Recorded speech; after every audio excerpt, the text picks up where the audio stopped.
کہ اے میرے پیارے محبوب کی امت کے روزے دارو، تم میرے لیے روزہ رکھو، اور جب افطاری کا وقت ہوگا تو میں تمہیں منہ مانگا انعام دوں گا۔ جو تم مانگو گے میں پروردگار تمہارے مانگنے کے مطابق تمہیں عطا کروں گا۔ مانگنا تمہارا کام ہے اور تمہارے دامن کو بھر دینا یہ میرا کام ہے۔ اس لیے فرمایا کہ روزہ دار کی دعائیں قبول ہوتی ہیں۔ حدیث پاک میں یہ فرمایا، اس کا کیا مطلب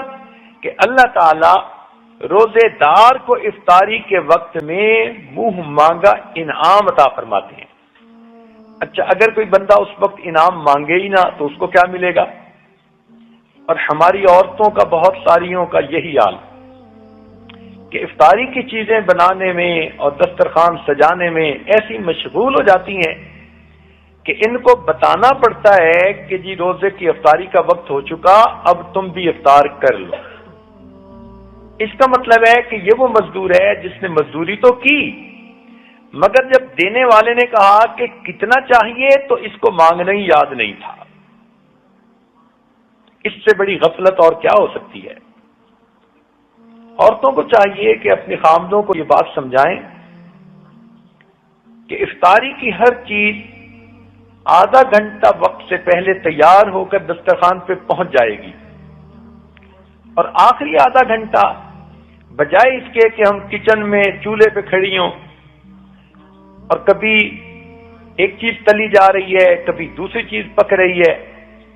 اس میں لگنے کی بجائے یہ آدھا گھنٹہ، یہ 20 منٹ، یہ 15 منٹ مصلی پر بیٹھ کر اللہ رب العزت سے دعائیں مانگیں۔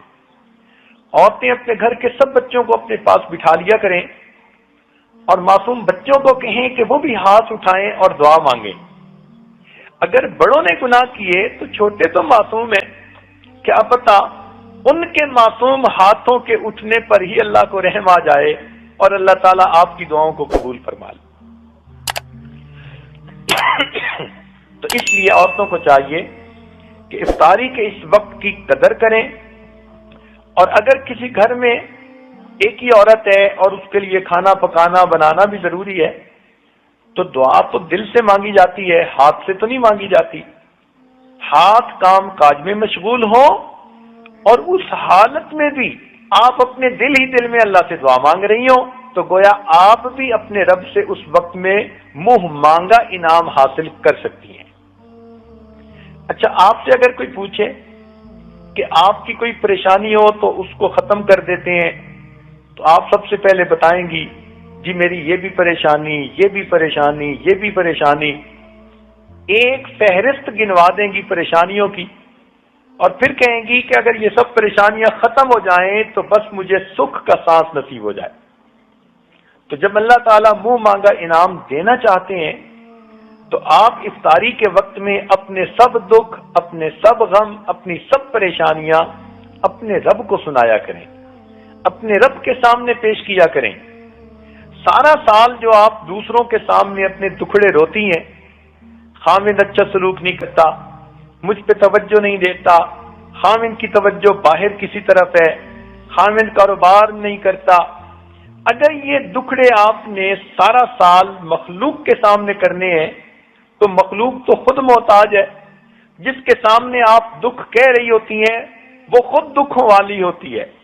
تو اس کا کیا فائدہ؟ اب آپ اپنے دکھ اس پروردگار کے سامنے کہیں گی جو سب کے دکھوں کو دور کرنے والا اور سب کی پریشانیوں اور مشکلات کو حل کرنے والا ہے۔ لہذا افطاری کے اس وقت میں آپ اپنی زندگی کی اور آخرت کی بہتری کے لیے خوب دل کھول کے دعا مانگا۔